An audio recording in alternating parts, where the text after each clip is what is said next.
tipo climático? São altas temperaturas e altos índices de chuvas ao longo do ano. É o famoso clima quente e úmido, certo? Esse é o primeiro ponto. Outro elemento extremamente importante, os solos. Diferente do que muita gente pensa, os solos da Amazônia são solos pobres em nutrientes. São solos muito profundos, porque passaram ali por intenso processo de formação graças a essa alta umidade, mas em termos de nutrientes não são bons solos. Agora, como é que esse solo consegue sustentar aquela floresta tão exuberante? Por conta da própria floresta. É uma quantidade absurda, enorme, de matéria orgânica que a própria floresta lança sobre a superfície do solo todos os dias, né? Ininterruptamente. E essa matéria orgânica acumulada é que garante a sobrevivência da própria floresta. Interessante, não? Inegavelmente, um dos aspectos naturais que mais chamam a atenção na Amazônia é a hidrografia. Não dá pra gente passar olhando para a Amazônia sem olhar com olhos muito curiosos sobre a bacia hidrográfica daquela região, né? Dá uma olhada aqui no mapa para você ver comparativamente o tamanho da bacia hidrográfica da Amazônia, que está em verde, em relação às outras bacias hidrográficas do Brasil. É muito grande, né? São 6 milhões de quilômetros quadrados de uma bacia hidrográfica que é simplesmente a maior do mundo. Só para você ter uma noção, a cada segundo, os rios amazônicos lançam 175 milhões de litros d'água no oceano. E esses rios que correm para o Atlântico, né, eles apresentam a chamada drenagem exorreica, ou seja, rios que correm direta ou indiretamente para o mar.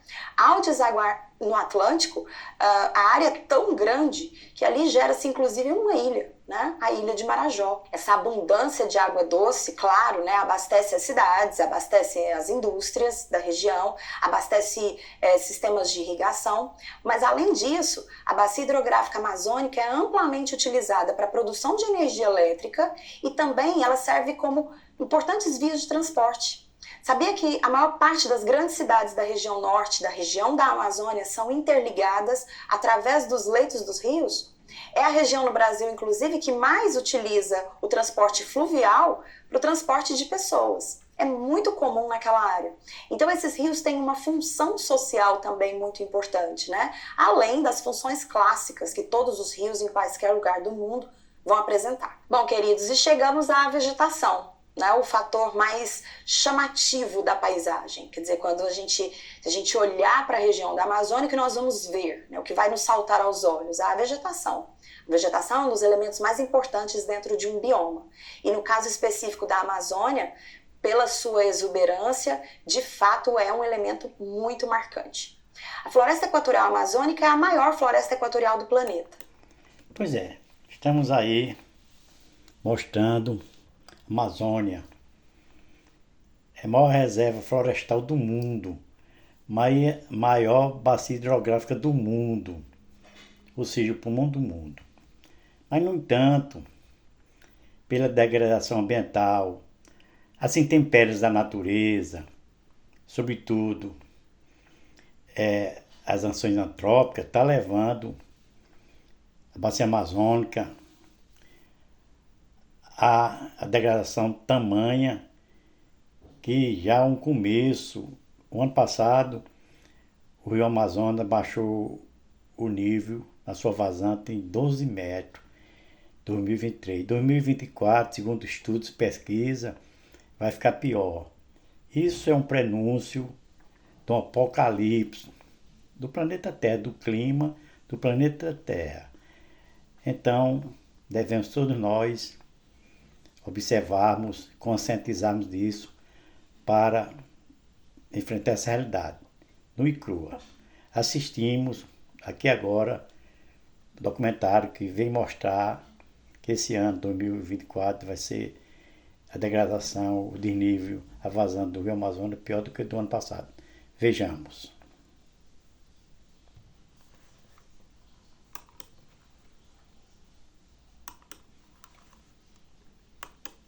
Mesmo nesse período de enchente, rios estão com níveis abaixo do registrado historicamente nesse período e moradores já se preparam para o que eles esperam ser uma vazante severa. Neste flutuante que funciona como uma lanchonete na zona leste de Manaus, o dono, seu Miguel, se prepara agora para uma estiagem ainda mais forte este ano. O lugar ficou irreconhecível no ano passado, quando as garças disputavam o que sobrou de peixes junto com pescadores. Nós temos um poço artesiano aí, que vai trazer bem nós, também compra muita água mineral, nós compra. Vocês viram que tempo a Castima estava fazendo, né? Nossa Castima estava vedada a ela, para quando secar nós usar ela de novo. Há menos de 2 semanas para a Amazônia entrar no período seco, o nível do Rio Negro já baixou mais de 1 metro comparado ao ano passado. Nas cidades de Tabatinga e Benjamin Constant, no interior do estado, os bancos de areia são visíveis no Rio Solimões. O padrão de chuvas estão bem abaixo da média do padrão normal desde outubro do ano passado em grande parte da bacia amazônica, principalmente na porção central e norte da bacia, influenciando os rios em toda essa porção da Amazônia. A indústria que amargou prejuízo bilionário no ano passado vai contar com um esquema especial para a distribuição de insumos e encomendas. Este terminal portuário fluvial recebe 4 navios por semana.